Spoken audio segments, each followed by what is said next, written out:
in the law, it is mentioned, even though not specifically, but it is clear enough that medicine is at least permitted.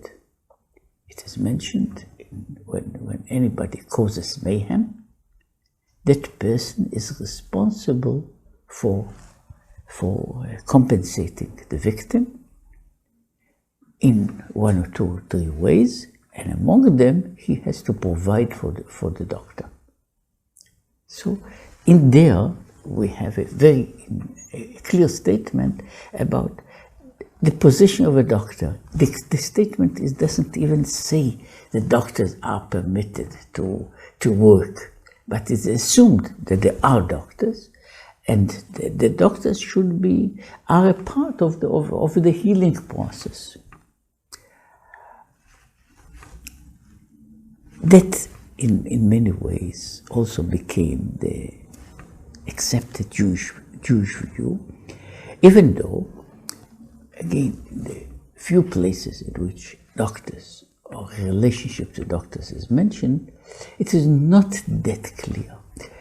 We have in the Book of Kings, or in the Book of Chronicles, we have one of the complaints about the king Asa is that even when he was sick, it didn't ask from God, but he went to the doctors. Now that seems to be an accusation, which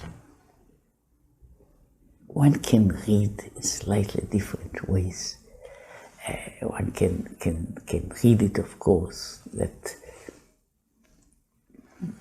the king should have at least also added a prayer to his visits to the doctors. One can also read it as a kind of a clear negation of the use of doctors. Incidentally, within the generations, the problem was dealt with in more than one way, and there were even some scholars that wanted to make some difference between external injuries and internal injuries. That external injuries can be treated and healed by the doctors, but not internal ones.